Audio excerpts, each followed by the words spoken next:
ಬಿಹಾರದ ಬಹುದಿನ ಬೇಡಿಕೆಯಾದ special category status ಅನ್ನು ಕೇಂದ್ರ ಸರ್ಕಾರ ಲಿಖಿತ ರೂಪದಲ್ಲಿ 2024ರ ಬಜೆಟ್ನ ಹಿಂದಿನ ದಿನ ತಿರಸ್ಕರಿಸಿರುವುದಾಗಿ ತಿಳಿಸಿತು ಮತ್ತು 2024ರ ಬಜೆಟ್ನಲ್ಲಿ ಬಿಹಾರ ಮತ್ತು ಆಂಧ್ರ ಪ್ರದೇಶಕ್ಕೆ ಬಂಪರ್ ಫಂಡ್ ಹರಿದು ಬಂದವು. ಇಲ್ಲಿ ಮುಖ್ಯವಾಗಿ ಎದ್ದು ಕಾಣುವುದು ಬಿಹಾರ ಮತ್ತು ಅಲ್ಲಿನ ಅವ್ಯವಹಾರ. ಬಿಹಾರ್ನ 26.59% ಜನ ಮಲ್ಟಿ ಡೈಮೆನ್ಷನಲಿ ಬಡವರು. ಅನಿಯಂತ್ರಿತ ಜನಸಂಖ್ಯೆ, ಅನಕ್ಷರತೆ, ನಿರುದ್ಯೋಗ, ಹಗರಣ, ದರೋಡೆ, ಲೂಟಿ, ಕಾನೂನುಬಾಹಿರತೆ, ಜಮೀನ್ದಾರಿ ಪದ್ಧತಿಯ ಕುರುಹು, ಜಾತಿ ಪದ್ಧತಿಯ ಅಟ್ಟಹಾಸ, ಪ್ರವಾಹ ನಿರ್ವಹಣೆಯಲ್ಲಿ ಅಸಫಲತೆ, ಕೆಟ್ಟ ರಾಜಕೀಯದಲ್ಲಿ ಬಿಹಾರ ಕೊಳೆಯುತ್ತಿದೆ. ಇತಿಹಾಸದ ಪುಟ ತಿರುಗಿಸಿ ಬಿಹಾರದ ಬಗ್ಗೆ ನೋಡಿದರೆ ಆಶ್ಚರ್ಯಪಡುತ್ತೀರಿ. ಅಂದಿನ ವೈಭೋಗಕ್ಕೂ ಇಂದಿನ ಸ್ಥಿತಿಗೂ ಅಜಗಜಾಂತರ ವ್ಯತ್ಯಾಸವಿದೆ. ಬ್ರಿಟಿಷರ ಆಳ್ವಿಕೆ ಮತ್ತು ಮುಖ್ಯವಾಗಿ ಸ್ವಾತಂತ್ರ್ಯ ನಂತರ ಬಂದ ಬಿಹಾರಿ ನಾಯಕರು ಮತ್ತು ಅಲ್ಲಿನ ಜನರು ಇಂದಿನ ಪರಿಸ್ಥಿತಿಗೆ ಜವಾಬ್ದಾರರು. ಸ್ಪೆಷಲ್ ಕ್ಯಾಟಗರಿ ಸ್ಟೇಟಸ್ ಪಡೆಯಲು ಯಾವುದೇ ರಾಜ್ಯವು ಗುಡ್ಡಗಾಡು ಪ್ರದೇಶ ಹೊಂದಿರಬೇಕು. ಬಹುಸಂಖ್ಯೆಯಲ್ಲಿ ಬುಡಕಟ್ಟು ಜನರ ಸಮೂಹವಿರಬೇಕು. ಅಂತಾರಾಷ್ಟ್ರೀಯ ಗಡಿಯುದ್ದಕ್ಕೂ ಆಯಕಟ್ಟಿನ ಪ್ರದೇಶವಿರಬೇಕು. ಹಣಕಾಸು ಮತ್ತು ಮೂಲಸೌಕರ್ಯಗಳಲ್ಲಿ ಹಿಂದುಳಿದಿರಬೇಕು. ಆದಾಯ ಉತ್ಪತ್ತಿ ಮೂಲಗಳು ಇಲ್ಲದಿರಬೇಕು. ಬಿಹಾರ ಇವುಗಳಲ್ಲಿ ಹಲವು ಗುಣಗಳನ್ನು ಹೊಂದಿಲ್ಲ. ಬಿಹಾರ್ನ ರಾಜಕಾರಣಿಗಳಿಗೆ ಸ್ಪೆಷಲ್ ಕ್ಯಾಟಗರಿ ಸ್ಟೇಟಸ್ನಲ್ಲಿ ಸಿಗುವ ಫಂಡು ಬೇಕು. ಸ್ಪೆಷಲ್ ಕ್ಯಾಟಗರಿ ಸ್ಟೇಟಸ್ನಿಂದ ಸೆಂಟ್ರಲ್ ಸ್ಕೀಮ್ಗಳಲ್ಲಿ 90:10 ಅಂದರೆ ಕೇಂದ್ರದ ಪಾಲು 90% ಮತ್ತು ರಾಜ್ಯದ ಪಾಲು 10% ಇರುತ್ತದೆ. ಉಳಿದ ರಾಜ್ಯಗಳಿಗೆ ಕೇಂದ್ರ 60% 75% ಮೊತ್ತ ಕೊಡುತ್ತದೆ. ಜೊತೆಗೆ ಯಾವುದೇ ಫಿನಾನ್ಷಿಯಲ್ ಇಯರ್ನಲ್ಲಿ ಅಮೌಂಟ್ ಖರ್ಚಾಗದಿದ್ದರೆ ಅದು ಲ್ಯಾಪ್ಸ್ ಆಗುವುದಿಲ್ಲ, ಕ್ಯಾರಿ ಫಾರ್ವರ್ಡ್ ಆಗುತ್ತದೆ. ಕಸ್ಟಮ್ ಡ್ಯೂಟೀಸ್, ಇನ್ಕಮ್ ಟ್ಯಾಕ್ಸ್ ಮತ್ತು ಕಾರ್ಪೊರೇಟ್ ಟ್ಯಾಕ್ಸ್ಗಳಲ್ಲಿ ವಿನಾಯಿತಿ ಸಿಗುತ್ತದೆ. ಸೆಂಟ್ರಲ್ ಬಜೆಟ್ನಲ್ಲಿ 30% ಗ್ರಾಂಟ್ಸ್ ಸ್ಪೆಷಲ್ ಕ್ಯಾಟಗರಿ ಸ್ಟೇಟಸ್ಗೆ ಹೋಗುತ್ತದೆ. ಗಮನಿಸಬೇಕಾದ ವಿಷಯವೇನೆಂದರೆ 14ನೇ ಹಣಕಾಸು ಆಯೋಗ ಇನ್ನು ಮುಂದೆ ಯಾವುದೇ ರಾಜ್ಯಕ್ಕೆ ಸ್ಪೆಷಲ್ ಕ್ಯಾಟಗರಿ ಸ್ಟೇಟಸ್ ಕೊಡಕೂಡದು ಎಂದು ಹೇಳಿದೆ. ಇನ್ನು ಬಿಹಾರಕ್ಕೆ ಸ್ಪೆಷಲ್ ಕ್ಯಾಟಗರಿ ಸ್ಟೇಟಸ್ ಕೊಟ್ಟರೆ ಬಿಹಾರ ಮುಂದೆಯೂ ಕೇಂದ್ರ ಸರ್ಕಾರದ ಮೇಲೆ ಅವಲಂಬಿತವಾಗುತ್ತದೆ. ರಾಜ್ಯಗಳು ಒಂದಲ್ಲ ಒಂದು ದಿನ ತನ್ನ ಕಾಲ ಮೇಲೆ ನಿಲ್ಲಬೇಕು. ಹಿಂದೆ ರೋಗಗ್ರಸ್ತ ರಾಜ್ಯಗಳೆಂದು ಪಟ್ಟಿಯಾಗಿರುವ ರಾಜಸ್ಥಾನ, ಮಧ್ಯಪ್ರದೇಶ, ಉತ್ತರ ಪ್ರದೇಶ, ಬಿಹಾರಗಳಲ್ಲಿ ಬಿಹಾರ ಬಿಟ್ಟು ಉಳಿದವು ತಮ್ಮ ತಮ್ಮ ಪ್ರಯತ್ನದಿಂದ ಮುಂದೆ ಬಂದಿದೆ. ಬಿಹಾರ ಮಾತ್ರ ಹಾಗೆಯೇ ಉಳಿದಿದೆ. 2024ರ ಬಜೆಟ್ನ ಒಟ್ಟು ಮೊತ್ತ 48,21,000 ಕೋಟಿಯಲ್ಲಿ ಬಿಹಾರಕ್ಕೆ 26,000 ಕೋಟಿ ಇರಿಸಲಾಗಿದೆ. ದೇಶದಲ್ಲಿನ ಟ್ಯಾಕ್ಸ್ ಕಲೆಕ್ಷನ್ನಲ್ಲಿ ಮಹಾರಾಷ್ಟ್ರದ 38%, ಕರ್ನಾಟಕದ 12.2%, ತಮಿಳುನಾಡಿನ 6.4% ಪಾಲಿದೆ ಹಾಗೂ ಬಿಹಾರದ 0.5%, ಉತ್ತರ ಪ್ರದೇಶದ 2.5%, ಪಶ್ಚಿಮ ಬಂಗಾಳದ 3.9% ಪಾಲಿದೆ. ಆದರೆ ಕೇಂದ್ರ ಸರ್ಕಾರ ವಾಪಸ್ ಫಂಡ್ ಕಳುಹಿಸುವಾಗ ತದ್ವಿರುದ್ಧವಾಗಿರುತ್ತದೆ.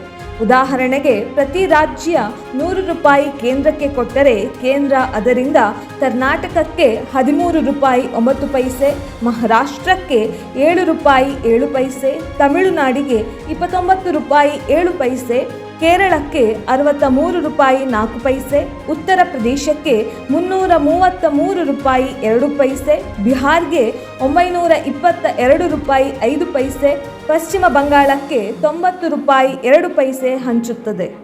ಇದು ದೇಶದ ಒಟ್ಟು ಬೆಳವಣಿಗೆಗೆ ಮುಖ್ಯ ಮತ್ತು ನ್ಯಾಯಯುತ ಎಂದು ವಾದಿಸಬಹುದು. ಒಂದು ಮನೆಯಲ್ಲಿ ಇಬ್ಬರು ಅಣ್ಣ ತಮ್ಮಂದಿರಿರುತ್ತಾರೆ. ಒಬ್ಬನಿಗೆ ₹10,000 ಸಂಬಳ, ಇನ್ನೊಬ್ಬನಿಗೆ ₹4,000 ಸಂಬಳ. ಪ್ರತಿ ತಿಂಗಳಂತ್ಯ ತಂದೆ ಇಬ್ಬರು ಮಕ್ಕಳಿಂದ ಹಣ ಪಡೆದು ಮನೆಯ ಖರ್ಚಿಗೆ ₹4,000 ತೆಗೆದು ದೊಡ್ಡವನಿಗೆ ₹2,000, ಚಿಕ್ಕವನಿಗೆ ₹8,000 ಕೊಟ್ಟರೆ ಹೇಗೆ? ಅನ್ಯಾಯವಲ್ಲವೇ? ದೊಡ್ಡವನಿಗೆ ₹5,000 ಮತ್ತು ಚಿಕ್ಕವನಿಗೆ ₹5,000 ಕೊಟ್ಟರೂ ಅನ್ಯಾಯ ತಾನೇ? ಹಾಗೆಯೇ ಈ ವ್ಯವಸ್ಥೆ. ದಕ್ಷಿಣದ ರಾಜ್ಯಗಳು ಹೆಚ್ಚು ಟ್ಯಾಕ್ಸ್ ಕಟ್ಟುತ್ತವೆ ಮತ್ತು ಉತ್ತರದ ರಾಜ್ಯಗಳು ಲಾಭ ಪಡೆಯುತ್ತವೆ. ಹಣಕಾಸು ಆಯೋಗ 6 ವಿಧಗಳಲ್ಲಿ ಲೆಕ್ಕ ಹಾಕಿ ಹಣ ಹಂಚುತ್ತದೆ. Income, distance, area, population, demographic performance, forest and ecology, tax and fiscal. ಜನಸಂಖ್ಯೆಯ ಭಾರೀ ಬೆಳವಣಿಗೆ ಕಂಡು 1975ರಲ್ಲಿ 42ನೇ ಅಮೆಂಡ್ಮೆಂಟ್ ದೇಶದಲ್ಲಿ ಜನಸಂಖ್ಯೆಯ ಬಗ್ಗೆ ಯಾವುದೇ ನಿರ್ಧಾರ ತೆಗೆದುಕೊಳ್ಳುವಾಗ 1971ರ ಜನಸಂಖ್ಯೆಯನ್ನು ಗಣನೆಗೆ ತೆಗೆದುಕೊಳ್ಳಬೇಕು ಎಂದಿದೆ. ಆದರೆ ಮುಂದಿನ ವರ್ಷಗಳಲ್ಲಿ ಬಿಹಾರ ಮತ್ತು ಉತ್ತರದ ರಾಜ್ಯಗಳು ಜನಸಂಖ್ಯೆ ನಿಯಂತ್ರಣ ಮಾಡಲೇ ಇಲ್ಲ. ದಕ್ಷಿಣದ ರಾಜ್ಯಗಳು ಉತ್ತಮವಾಗಿ ಕೆಲಸ ಮಾಡಿದವು. ಸಾಕ್ಷರತೆ, ಆರ್ಥಿಕತೆ, ಉದ್ಯೋಗದಲ್ಲೂ ಮುಂದಿದೆ. ಇನ್ನೊಂದು ಕಡೆ 15ನೇ ಹಣಕಾಸು ಆಯೋಗ ಪಾಪ್ಯುಲೇಷನ್ ಕೆಟಗರಿ ಅಡಿ 2011ರ ಜನಸಂಖ್ಯೆಯನ್ನು ಗಣನೆಗೆ ತೆಗೆದುಕೊಳ್ಳುವುದಾಗಿ ಹೇಳಿತ್ತು.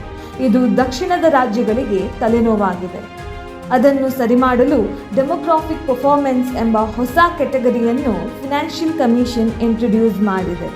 ಕೇರಳ ರಾಜ್ಯ ಒಟ್ಟು ಖರ್ಚಿನಲ್ಲಿ 72% ತನ್ನದೇ ಮೊತ್ತ ಮತ್ತು 28% ಕೇಂದ್ರದಿಂದ ಪಡೆಯುತ್ತದೆ. ಆದರೆ ಬಿಹಾರ 23% ತನ್ನ ಮೊತ್ತ ಮತ್ತು 78% ಕೇಂದ್ರದಿಂದ ಪಡೆಯುತ್ತದೆ. ನಾವು ಕಟ್ಟಿದ ಹಣ ನಮ್ಮ ಪಾಲಿಗಿಲ್ಲದಿರುವುದು ಬೇಸರದ ವಿಷಯ. ಆದರೆ ದೇಶ ಮೊದಲು, ದೇಶದ ಪ್ರಗತಿಯಾಗಲಿ ಎಂದು ಸುಮ್ಮನಾದರೆ ಈ ಹಣ ಸರಿಯಾಗಿ ವಿನಿಮಯವಾಗುತ್ತದೆಯೇ? ಬಿಹಾರದಂತಹ ರಾಜ್ಯದಲ್ಲಿ ಸರಕಾರದ ಹಣ ಸರಿಯಾಗಿ ಬಳಕೆಯಾಗುವುದನ್ನು ನಾವು ಎಕ್ಸ್ಪೆಕ್ಟ್ ಮಾಡಬಹುದೇ? ಬಜೆಟ್ನಲ್ಲಿ ಬಂಪರ್ ಪ್ಯಾಕೇಜನ್ನು ಪಡೆದ ಬಿಹಾರದಲ್ಲಿ ಅಭಿವೃದ್ಧಿ ಹೇಗಿತ್ತು ಮತ್ತು ಹೇಗಿವೆ ಎಂದು ನಾವು ತಿಳಿಯಲೇಬೇಕು. ಇಂಡಸ್ಟ್ರಿಗಳು ಬಿಹಾರದಲ್ಲಿನ ಭ್ರಷ್ಟಾಚಾರ ನೋಡಿ ಕಾರ್ಖಾನೆ ಶುರು ಮಾಡಲು ಹೆದರುತ್ತದೆ.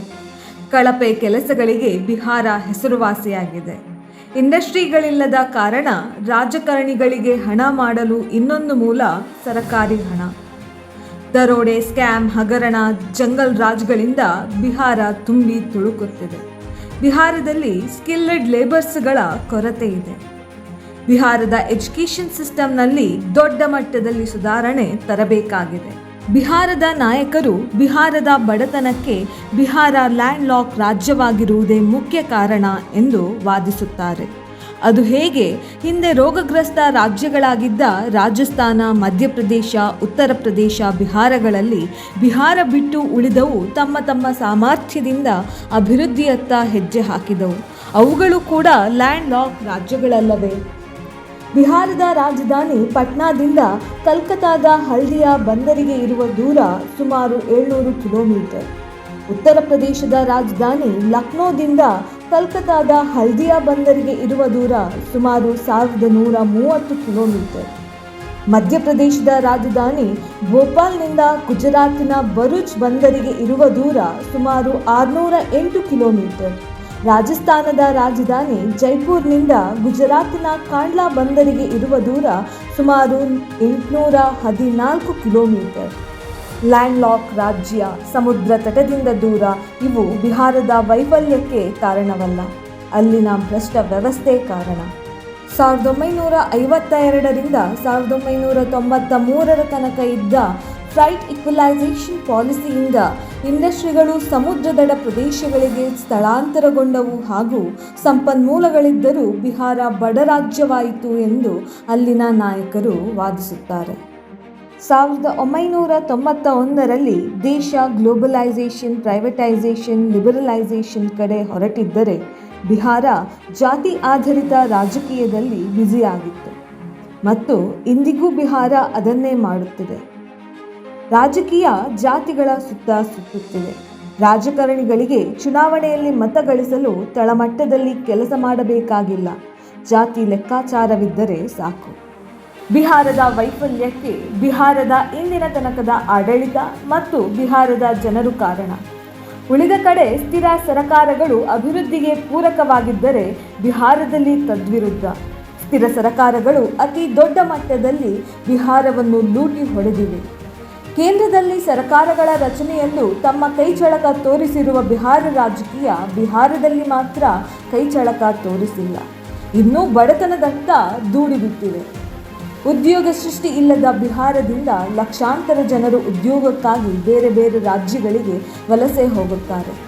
ಭಾರತದ ದಕ್ಷಿಣ ರಾಜ್ಯಗಳಲ್ಲಿ ಒಳ್ಳೆಯ ವ್ಯವಸ್ಥೆ ಇರುವುದರಿಂದ ಹೆಚ್ಚಿನ ಸಂಖ್ಯೆಯಲ್ಲಿ ವಲಸೆ ಬರುತ್ತಾರೆ. ಬಿಹಾರದಲ್ಲಿ ಕಾನೂನು ಮತ್ತು ನಿಯಮ ಪಾಲನೆಯಲ್ಲಿ ಸುಧಾರಣೆ ತರಬೇಕಾಗಿದೆ.